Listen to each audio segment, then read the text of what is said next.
Saan ka pupunta sa ganitong oras? Sigaw ng isang matinis na boses mula sa likuran. Tumalo ng puso ni Rosalinda at mabilis siyang humarap. Doon niya nakita si Doña Estrella, nakatayo sa tuktok ng hagdan ng mansyon. Nagliliyab ang mga mata sa galit. Bibili lang po ng gamot para kay Grace, sagot ni Rosalinda na nauutal pa, habang hinahanap ng kanyang mga mata ang anumang maaring maging daan ng pagtakas. Bibili ng gamot pero nakaayos? At nakasapatos? Sinong niloloko mo? Galit na sigaw ni Doña Estrella. Bago pa makasagot si Rosalinda, mabilis na sumampal ang kamay ng matanda sa kanyang mukha.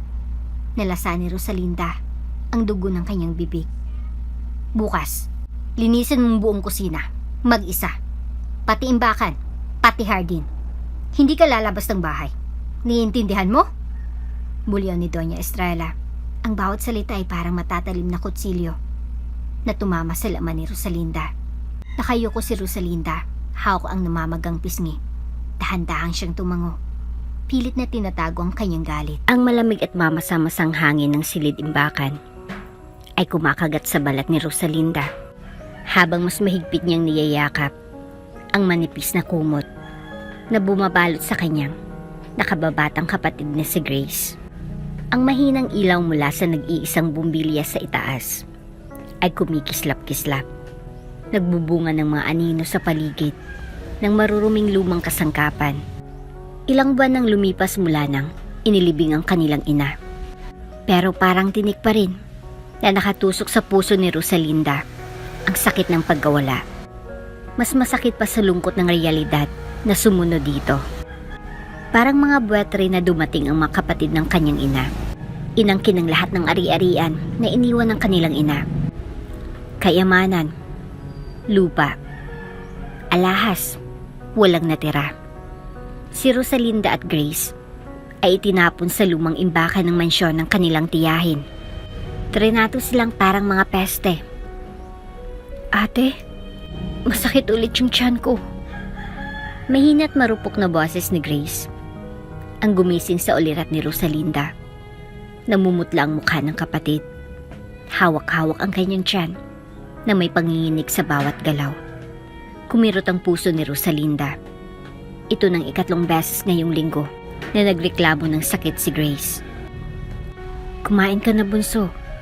Dapat laging may laman ng tiyan. Mahinang sabi ni Rosalinda. Pilit nang ngumingiti. Iniabot niya kay Grace ang maliit na mangkok ng lugaw na kasing labnaw ng tubig. Kulang pa para sa isa. Pero paghatian nilang dalawa. Ate, okay lang ba ako? Tanong ni Grace habang tumitingala gamit ang kanyang mga inosenteng mata. Okay ka, bunso. Pangako, gagawin ko ang lahat para gumaling ka. Sagot ni Rosalinda. Nanginginig ang boses. Napatingin siya sa maliit na bintana ng silid-imbakan. At sa likod ng kanyang mga mata, may nagbubukal ng matinding determinasyon. Alam niyang may kailangan siyang gawin. Kinagabihan, tahimik na lumabas si Rosalinda mula sa imbakan at humarap sa malamig na hangin ng gabi. Walang dala kundi tapang at panalangin. Magsusumikap siya para makahanap ng trabaho. Kahit anong trabaho. Maglilinis ng sahig, maghugas ng pinggan, magbubuhat ng kahon. Kahit ano. Basta't may makakain si Grace at mabuhay silang dalawa. Pero tila may ibang plano ang kapalaran. Saan ka pupunta sa ganitong oras? Sigaw ng isang matinis na boses mula sa likuran. Tumalo ng puso ni Rosalinda at mabilis siyang humarap. Doon niya nakita si Doña Estrella, nakatayo sa tuktok ng hagdanan ng mansyon. Nagliliyab ang mga mata sa galit. Bibili lang po ng gamot para kay Grace, sagot ni Rosalinda na nauutal pa, habang hinahanap ang kanyang mga mata ang anumang maaring maging daan ng pagtakas. Bibili ng gamot pero nakaayos? At nakasapatos? Sinong niloloko mo? Galit na sigaw ni Doña Estrella. Bago pa makasagot si Rosalinda, mabilis na sumampal ang kamay ng matanda sa kanyang mukha. Nalasahan ni Rosalinda ang dugo sa kanyang bibig. Bukas, linisin mo ang buong kusina. Mag-isa. Pati imbakan. Pati hardin. Hindi ka lalabas ng bahay. Naiintindihan mo? Bulyon ni Doña Estrella. Ang bawat salita ay parang matatalim na kutsilyo na tumatama sa laman ni Rosalinda. Nakayuko si Rosalinda. Hawak ang namamagang pisngi. Dahan-dahang siyang tumango. Pilit na tinatago ang kanyang galit. Hindi nila alam kung sinong nilalabanan nila. Bulong ni Rosalinda sa sarili. Ang mga matay, nagliliyab sa likod ng kanyang mga luha. Ako na lang natitirang magtatanggol kay Grace. Ang sikat ng araw ay marahang sumilip mula sa bintana habang patuloy na kinukuskus ni Rosalinda ang sahig ng kusina. Mula pa madaling araw, abala siya sa paglilinis. Sumasakit na ang kanyang likod. Nanginginig ang kanyang mga braso, pero hindi siya huminto. Hindi siya pwedeng huminto. Hala! Parang daga na naglilinis. Malakas na tawag mula sa pintuan. Si Bella, ang anak ng Donya, ay nakasandal sa pintuan, nakangiti ng malawak at puno ng pangungutya. Hindi ka ba napapagod sa pagiging miserable?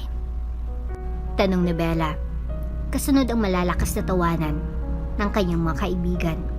Nasa likod niya ang dalawang pang babae na parehong nakangising masama habang nakatingin kay Rosalinda. Patuloy na kinukuskus ni Rosalinda ang sahig. Hindi siya tumugon. Hindi niya gustong patulan ang kanilang panunuya. Kung ako sa'yo, hahanap na lang ako ng sugar daddy para may pampagamot ka pa kay Grace. Taon ni Bella, at kasabay nito, itinapon niyang basahan sa ulo ni Rosalinda. Tumigil si Rosalinda. Nanginginig ang mga kamay na nakahawak sa brush. Pinulot niyang basahan. Pero sa pagkakataong iyon, tumingala siya at tumitig kay Bella. Hindi na siya takot. Darating ang araw, naluluhod kayo sa harap ko. Bulong ni Rosalinda. Ngunit malinaw iyon kay Bella. Natigilan si Bella. Pero saglit lang iyon. Tumawa siya ulit ng mas malakas. Oo, tingnan natin, Rosalinda. Sagot ni Bella bago siya umalis kasama ang kanyang mga kaibigan. Kinagabihan, biglang lumala ang lagay ni Grace. Nanginginig ang kanyang buong katawan at mababaw ang kanyang paghinga. Napuno ng takot si Rosalinda. Wala siyang pera para dalhin si Grace sa doktor. Walang pwedeng hinga ng tulong. Anong gagawin ko? Diyos ko, tulungan mo po kami. Bulong ni Rosalinda habang mahigpit na yakap-yakap si Grace. Tumulo ang luha niya sa mukha ng kapatid. Naalala niyang alok ni Diego, isang kaibigan ng anak ni Doña Estrella. Isang pakipagkita, kapalit ng pera. Galit siyang nagdesisyon. Walang ibang paraan. Kung ito lang paraan para mabuhay si Grace, gagawin niya. Sa gabing iyon, nagpunta siya sa isang bar.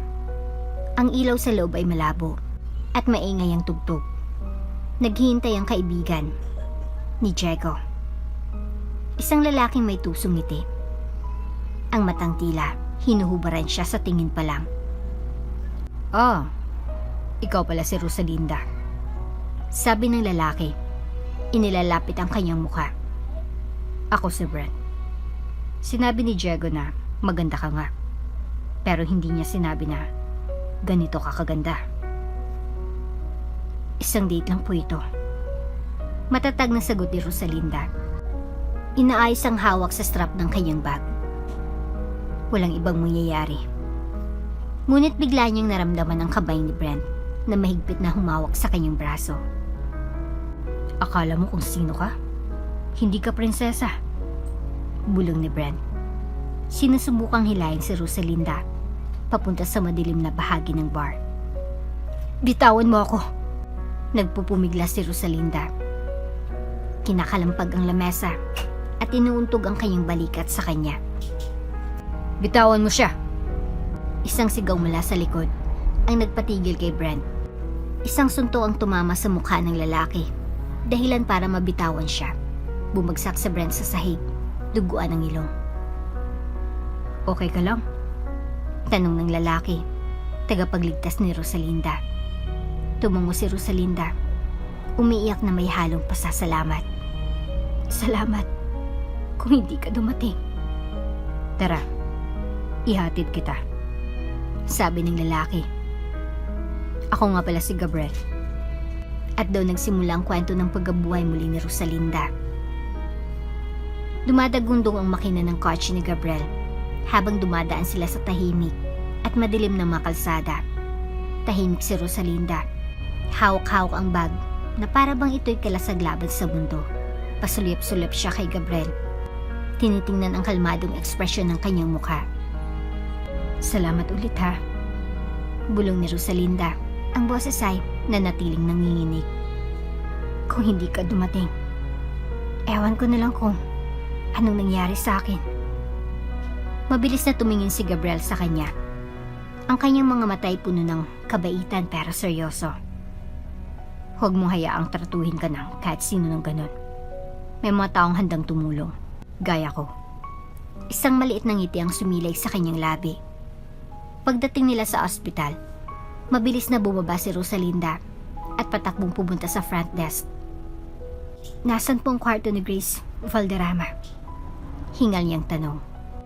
Room 206, sagot ng nurse. Hindi na nag-aksaya ng oras si Rosalinda. Tumakbo siya sa hallway. Halos hindi napapansin ng ibang tao.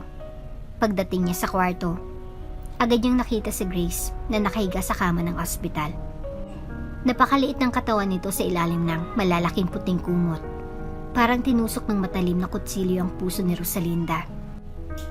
Ate, mahina't halos pabulong na tawag ni Rosalinda. Namumulat lamang nagbahagya ang kanyang mga mata, pero pilit siyang umiti. Bunso, nandito na si ate, sabi ni Rosalinda. Umupo sa gilid ng kama, hinawakan ang malamig na kamay ni Grace. Gagawin ko ang lahat para gumaling ka. Hindi kita iiwan. Ilang saglit pa, dumating ang doktor. May hawak na clipboard at may seryosong ekspresyon. Miss Valderrama, kailangan pong maoperahan si Grace. May komplikasyon sa sikmura niya dahil sa matagal na gutom at malnutrition. May hinahon ngunit matatag na paliwanag ng doktor. Nanlambot si Rosalinda. Magkano po ang kailangan? Tanong niya kahit alam niyang wala siyang pera. Ang sagot ng doktor ay parang palaso na tumama sa kanyang dibdib. Kumirot ang kanyang puso. Habang pinipigilan ng luha, mahigpit niyang hinawakan ang kamay ni Grace. Maghahanap ako ng paraan, bunso. Magtiwala ka lang kay ate. Bulong niya, puno ng determinasyon. Lumapit si Gabriel at mahinang nagsalita. Kung kailangan mo ng tulong, kilala ko si Don Emilio. May-ari siya ng isang kumpanya na tumutulong sa mga nangangailangan. Kaya kayang tulungan. Don Emilio? Nagugulo ang tanong ni Rosalinda, pero may bahid ng pag-asa sa kanyang boses. Kahit anong trabaho, gagawin ko. Kailangan ko lang ng pera para sa kapatid ko.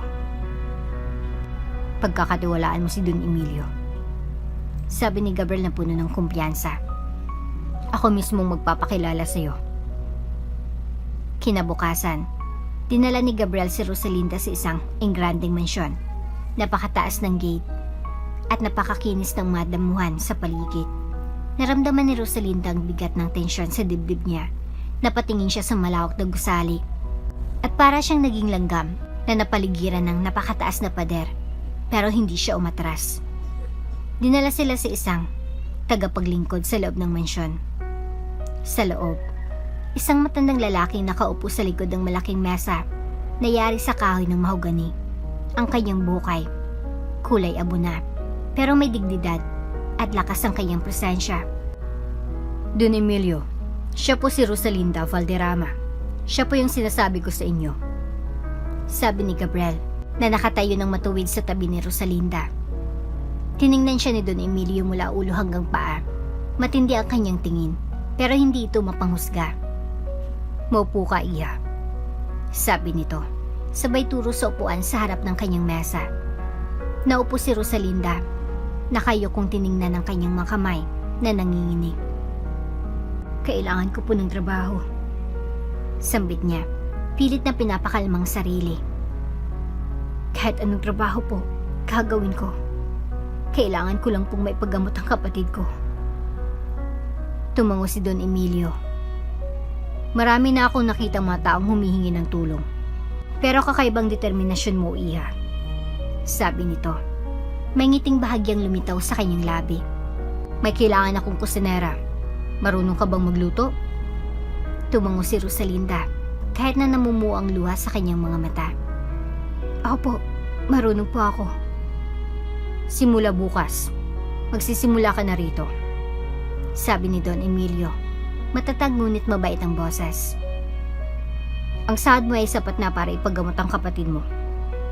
Makakalipat ka na rin dito para hindi ka na pabalik-balik. Pumatak ang luha ni Rosalinda. Nakatungo siya at bahagyang yumuko bilang tanda ng pasasalamat. Maraming salamat po, Don Emilio. Hindi ko po kayo bibiguin. Dumaan ang mga araw at mabilis na natutunan ni Rosalinda ang trabaho bilang kusinera. Ang mga pagkain na inihanda niya ay nagustuhan ng lahat sa bahay, lalo na si Don Emilio.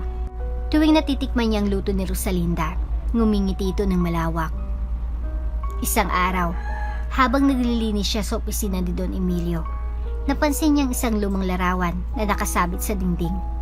Sa larawan, may isang babaeng mukhang pamilyar. Tinitigan niyang mabuti ang mukha ng babae. Para itong... Don Emilio? Sino po siya? Tanong ni Rosalinda habang itinuturo ang larawan. Huminto si Don Emilio at bahagyang lumambot ang kanyang mga mata. Siya si Cecilia, ang pinakamamahal kong asawa. Pero matagal na siyang nawala. Parang biglang umikot ang mundo ni Rosalinda. Kilala niya ang pangalan. Siya po ba si Cecilia Rivera? Tanong ni Rosalinda, nanginginig ang boses. Tila natigilan si Don Emilio. Paano mo nalaman ang pangalan niya? Napuno ng kaba si Rosalinda. Kasi po, siya pong mama ko. Sabi niya sa mahinang boses. Nanlaki ang mga mata ni Don Emilio at para siya biglang napatulala. Inabot niya ang kanyang dibdib. Parang may bigat na gumugulong pababa sa kanyang puso. Naupo siya ng dahan-dahan at tumitig kay Rosalinda. Ikaw? Ikaw ang anak namin? Halos pabulong na tanong ni Don Emilio, puno ng pagkagulat at emosyon. Opo, sabi ni Rosalinda, tumutulo ang luha. Ako pong anak ni Cecilia. Napuno ng katahimikan ng kwarto. Pareho silang tulala, pero biglang tumulo ang mga luha sa mata ni Don Emilio. Anak ko. Bulong niya habang nanginginig ang kamay niyang inabot kay Rosalinda. Ako ang papa mo. Mabilis na lumapit si Rosalinda at mahigpit siyang niyakap. Parang sumabog lahat ng sakit at lungkot na naramdaman niya noon pa. Habang lumilipas ang linggo, unti-unting humihina si Don Emilio. Isang gabi, habang mahinang bumubuhos ang ulan sa labas ng mensyon, nakahiga si Don Emilio sa kanyang kama. Nandun si Rosalinda sa kanyang tabi. Hawak-hawak ang kamay ng kanyang ama. Anak, tapos ng laban ko. Bulong ni Don Emilio, nakangiti ngunit mahina na ang boses. Papa, huwag niyo pong sabihin yan. Umiiyak si Rosalinda. Kailangan pa po namin kayo ni Grace. Ngumiti si Don Emilio at bumulong. Anak, nasayo ng lahat ng kakailanganin mo para manalo sa kahit anong laban. Maging matatag ka. At sa huling hininga niya, iniwan ni Don Emilio kay Rosalinda ang lakas ng isang ama. Matapos ang paggamatay ni Don Emilio, duman ang mga araw na puno ng lungkot at pagdadalamhati. Ngunit hindi nagpatinag si Rosalinda. Alam niyang hindi siya pwedeng panghinaan ng loob dahil sa mga responsibilidad na naiwan sa kanya ng kanyang ama. Sa kabila ng sakit, naging mas matatag siya kaysa sa dati. Isang hapon, tumawag ang eskwelahan ni Grace. Ma'am, May isang lalaking nagtangkang kunin si Grace mula sa paaralan. Sabi niya, siya raw ay isang kaibigan ng pamilya. Pero dahil hindi namin siya kilala, hindi namin siya pinayagang isama si Grace. Parang binuhusan ng malamig na tubig si Rosalinda. Agad niyang tinawagan si Gabriel. Kailangan ko ng tulong mo, Gabriel. May nagtangkang kunin si Grace mula sa eskwelahan. Kailangan nating tiyakin na ligtas siya. Makakaasa ka sa akin. Sagot ni Gabriel nang walang alinlangan. Pupuntahan ko siya ngayon na. Mabilis na pumunta si Rosalinda sa eskwelahan. Pagdating niya, nakita niyang yakap-yakap ni Grace, ang isang guro. Nang makita siya ni Grace, agad na kumaripos ng takbo ang bata papunta sa kanya. Umiiyak habang mahigpit na yumakap sa kanya. Ate, natakot ako! Sigaw ni Grace habang humihikbi.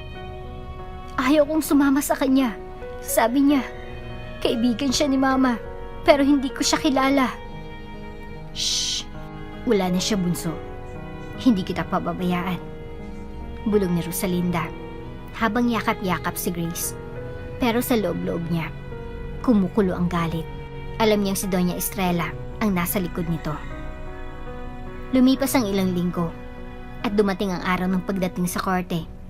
Si Rosalinda ay nakaayos ng maayos. Suot ang isang simpleng puting blouse at itim na palda. Hawak niyang kamay ni Grace habang naglalakad sila papunta sa loob ng korte. Kasama niya si Gabriel at ang kanyang abogado. Sa kabilang panig ng silid, nakaupo si Doña Estrella kasama ang kanyang abogado. Ang tingin ni Doña Estrella kay Rosalinda ay puno ng galit at pagkapuot. Nakangiti siya ng mapanlait habang nakatingin sa kanila. Sa bawat hakbang ni Rosalinda, ramdam niyang bigat ng bawat tingin ng kanyang tiyahin. Nagsimula ang pandinig. Inilatag ng abogado ni Doña Estrella ang kanilang reklamo laban kay Rosalinda. Ang pagnanakaw di umano ng mga ari-arian at ang pag-aangkin ng mga pag-aari na hindi sa kanya. Pero hindi nagpatinag si Rosalinda. Isa-isa, tumayo ang mga dating kasambahay na sumuporta sa kanya. Matagal ko na pong gustong magsalita. Sabi ng isa sa mga kasambahay, si Doña Estrella po, hindi makataong pagtrato sa mga bata. Si Rosalinda at ang kapatid niyang si Grace ay ikinulong po sa silid-imbakan at halos hindi pinapakain. Sumunod ang isa pang testigo. Nakita ko po mismo kung paano nila binulsa ang mga alahas at papeles ng ari-arian na pagmamayari ng ina ni Rosalinda. Itinago po nila iyon sa kwarto ni Doña Estrella. Dagdag ng kasambahay. Nanlamig ang mukha ni Doña Estrella. Tinignan niya ang kanyang mga abogado. Pero halatang wala nang maiisip na depensa ang abogado niya. Matapos marinig ng hukom ang lahat ng ebidensya at testigo, ibinaba niya ang kanyang desisyon. Ang kasong isinampa laban kay Rosalinda Valderrama ay ibinasura. Bukod pa rito, ipag-uutos ng korte ang isang masusing investigasyon hinggil sa iligal na paglipat ng mga ari-arian ni Cecilia Rivera patungo kay Doña Estrella. Ang lahat ng ari-arian na napatunayang pagmamayari ni Cecilia Rivera ay ibabalik sa kanyang mga anak na si Rosalinda Valderrama at Grace Valderrama. Tumunog ang martilyo ng hukom na puno ng halakhak at iyak ng kasiyahan si Rosalinda. Mahigpit niyang niyakap si Grace at Gabriel. Panalo tayo! Panalo tayo! Sigaw niya habang bumababa ang luha sa kanyang mga mata. Habang papalabas sila ng korte, sinundan sila ng matatalim na mata ni Doña Estrella. Nilapitin niya si Rosalinda at mahinang bulong. Hindi pa tapos to, Rosalinda. Hindi pa tapos. Ngunit tumitig si Rosalinda kay Doña Estrella, puno ng tapang at kumpiyansa. Bumangon na ako mula sa putik. Tia, subukan mong tapakan ulit ako. Pero tandaan mo, hindi na ako ang dating Rosalinda. Sa mga sumunod na araw, sinimulan ni Rosalinda ang pag-aayos ng mga dokumento ng mga ari-arian na ibalik sa kanila. Siya na yung tagapamahala ng mga negosyo ni Don Emilio at tinitiyak niyang ang lahat ng mga kasambahay at mga manggagawa ay makakakuha ng maayos na pasahod at benepisyo Pero hindi pa tapos si Doña Estrella. Isang gabi, habang naglalakad si Rosalinda pauwi mula sa opisina, isang itim na sasakyan ang dahan-dahang pumarada sa tabi niya. Bumaba ang bintana at lumitaw ang mukha ni Diego, ang anak ni Doña Estrella. "Kamusta, Rosalinda?" sabi ni Diego. May ngiting demonyo sa kanyang mukha. "Mukhang abala ka sa pagiging boss pero huwag mong kalimutang may utang ka pa sa amin." "Wala na akong utang sa inyo, Diego," tugon ni Rosalinda. Diretso ang tingin sa lalaki. "Napatunayan na yan sa korte. Kung matalino ka, layuan mo na ako." Biglang sumimangot si Diego at lumalim ang kanyang boses. "Akala mo ba tapos na to? Tingnan natin kung matatag pa rin ang loob mo kapag tinutukan ka na ng baril." Biglang bumilis ang tibok ng puso ni Rosalinda, pero hindi niya pinakitang takot. Tumitig siya ng diretso kay Diego. "Subukan mo," sabi niya ng malamig at matatag. "Pero siguruhin mo, hindi kita matitikman sa huli." Nanlaki ang mga mata ni Diego at dahan-dahan niyang itinaas ang bintana ng kotse. Umalis ang sasakyan at narinig ni Rosalinda ang matinis na tunog ng gulong na dumudulas sa kalsada.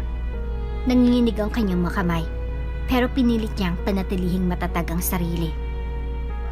"Hindi na akong dating Rosalinda," bulong niya sa sarili. "Kung gusto nilang labanan ako, bibigyan ko sila ng laban na hindi nila makakalimutan." Sa sumunod na buwan, muling bumangon si Rosalinda bilang isang respetadong negosyante. Pinangasiwaan niya ang mga negosyo ng kanyang ama at unti-unti, kinilala siya ng mga kasosyo at empleyado bilang isang leader na matalino, matapang at makatao. Si Grace, na ngayon ay muling malusog, ay nagsimula ng ipagpatuloy ang kanyang hilig sa sining. Nagsimula siyang sumali sa mga art exhibit at maraming collector ang nagpakita ng interes sa kanyang mga likha. Isang araw, habang nasa opisina, tumingin si Rosalinda sa bintana. Sa harap niya, tanaw niyang kabuuan ng lungsod. Malaki pang laban ng kanyang harapin, pero ngayong hawak niya ng lahat ng aral at lakas mula kay Don Emilio. Alam niyang kaya niya nang harapin ang lahat ng hamon. Pumasok si Gabriel, ngumiti, at sinabing, "Iniisip mo na naman si Don Emilio, no?" Tumango si Rosalinda. "Oo, iniisip ko kung ano pang gusto niyang mangyari para sa akin. At iniisip ko rin kung hanggang saan pang kaya kong gawin." Ngumiti si Gabriel at tumitig ng matagal kay Rosalinda. "Kahit saan ka padalhin ng laban na to, kasama mo ako." Lumipas ang ilang buwan mula nang bumangon si Rosalinda mula sa mga trahedyang dinanas niya. Mula sa isang payak na kusinera, siya na yung tagapamahala ng mga negosyo ni Don Emilio. May respeto na siya ng mga empleyado at mga kasosyo sa negosyo. Kahit matamis ang tagumpay, alam ni Rosalinda na marami pa rin siyang haharapin. Isang araw, habang nasa opisina, natanggap niya ang isang text message mula sa hindi kilalang numero. "Mag-ingat ka, nakatingin pa rin ako." Biglang bumilis ang tibok ng puso ni Rosalinda. Napatingin siya sa paligid, parang may nagmamasid sa kanya mula sa bintana. Agad niyang tinawagan si Gabriel. "Gabriel, may natanggap akong text mula sa hindi kilalang numero. Sabi niya, mag-ingat ka. Nakatingin pa rin ako. Pakiramdam ko, si Doña Estrella ito." Sabi ni Rosalinda, hindi may tagong kaba sa kanyang boses. "Malamang siya nga," sagot ni Gabriel sa kabilang linya. "Huwag kang mag-alala. Tatawagan kong security at pagpapadala ako ng mabantay para sa iyo at kay Grace." Matapos ang tawag, tumingin si Rosalinda sa bintana. Ang dating maliwanag na mundo ng negosyo ay biglang naging mapanganib na gubat. Pero alam niya, hindi na siya basta biktima. Nagsimula siyang magsanay ng diskarte. Habang inaayos ni Rosalinda ang mga dokumento ng kumpanya, napansin niyang isang envelope na hindi pamilyar. Wala itong label, pero may tatak ng isang kilalang law firm. Binuksan niya ito at agad na nakita ang pangalan ni Doña Estrella sa mga papeles. Matagal ngunit maingat yung binasang nilalaman. Paglipat ng pagmamayari ng mga ari-arian ni Cecilia Rivera kay Doña Estrella. Nanlaki ang mga mata ni Rosalinda. Ito nang matagal niyang hinahanap. Ang prueba ng pandaraya ni Doña Estrella. Ang dokumentong ito ang magsisilyo sa kaso ng pandaraya sa korte. Sinulyapan niyang lagda sa ilalim. Lagda ni Cecilia Rivera. Pero may kakaiba. Pamilyar ang lagda. Agad na bumalik ang alaala ni Rosalinda nung kabataan niya. Nang tinuruan siya ng kanyang ina kung paano magsulat. Alam niyang bawat galaw ng ballpen ng kanyang ina at sigurado siyang hindi itong lagda ng kanyang ina. Peke. Bulong niya sa sarili. Nanginginig ang madaliri. Peke ang pirma ni Mama. Agad niyang tinawagan ng abogado. Attorney, may hawak na akong ebidensya. Peke ang lagda ni Mama sa mga dokumentong naglipat ng ari-arian kay Doña Estrella. Kailangan natin itong gamitin para kasuhan siya ng falsification of documents. Isang umaga, tumanggap si Rosalinda ng subpoena. Magsisimula ng panibagong kaso laban kay Doña Estrella. Sa pagkakataong ito, siya nang magdedemanda. Dumating ang araw ng pagdinig at ang lahat ng matay nakatuon kay Rosalinda habang siya'y pumapasok sa korte. Kasunod si Gabriel at ang kanyang abogado. Sa kabilang panig ng korte, naroon si Doña Estrella, nakasuot ng mamahaling itim na blazer, pero halata sa kanyang mukha ang nervyos. Ang kasong ito ay tungkol sa falsification of documents na may kaugnayan sa iligal na paglilipat ng ari-arian ni Cecilia Rivera kay Doña Estrella. Sabi ng hukom, habang kinakalampag ang kanyang martilyo. Isa-isang nagbigay ng testimonya ang madating kasambahay, empleyado, at pati na rin ang abogado ni Don Emilio. Nakita ko po mismo kung paano pinilit ni Doña Estrella na pirmahan ang mga dokumento. Pero nang makita ko ang pirma ni Cecilia, alam kong hindi ito ang pirma niya.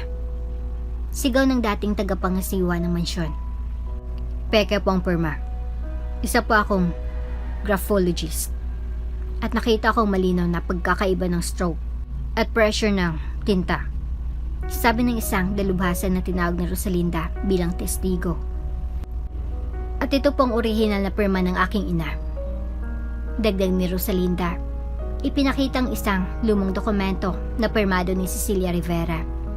Agad na itinabi ito ng hukom para ikumpara. Isang mahabang katahimikan ang bumalot sa korte. Matapos suriin ng korte ang lahat ng ebidensya, malinaw na napatunayang peke ang lagda ni Cecilia Rivera. Sa ganitong sitwasyon, ibinabasura ng korte ang lahat ng kasunduan na may kaugnayan sa iligal na paglilipat ng ari-arian kay Doña Estrella.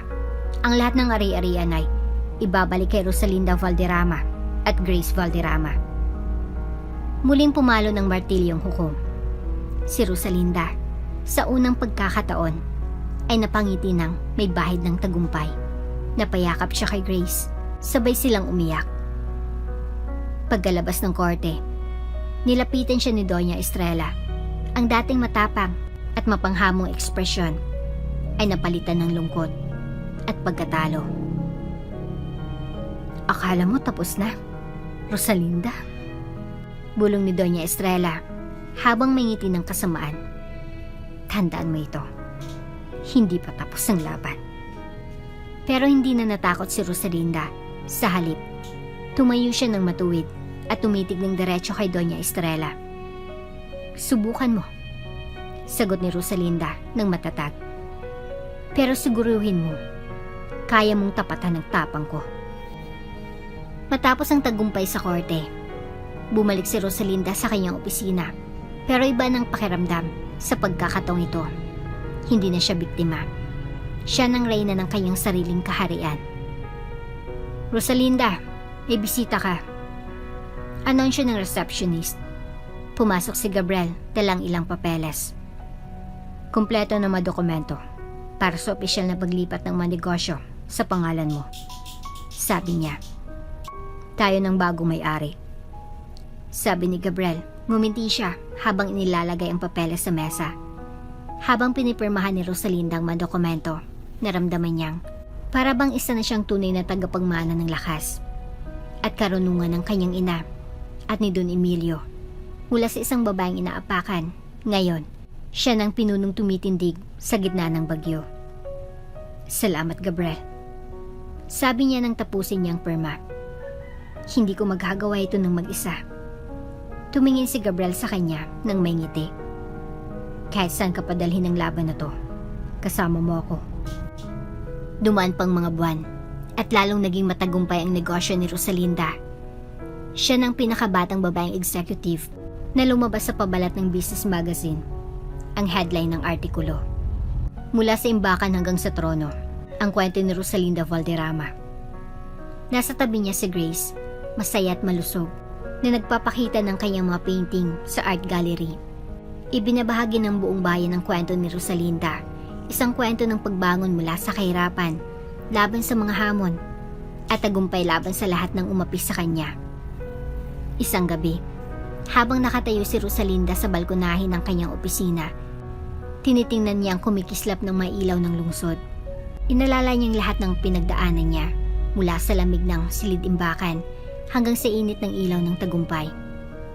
Sa wakas, tapos na. Bulong niya sa sarili. Sa likod niya, lumapit si Gabriel, tahimik na nakangiti. Iniisip mo si Don Emilio, ano? Oo, sagot ni Rosalinda, hawak ang kwentas na iniwan ng kanyang ina. Kung nasan man sila, alam kong proud sila sa akin. At sa gabing iyon, habang binabati siya ng malamig na hangin, alam ni Rosalinda, wala ng bagyo na hindi niya kayang harapin. At dito na nga po nagtatapos ang ating kwento. Hanggang sa muli. Shoutout nga pala kay Zenaida Porter.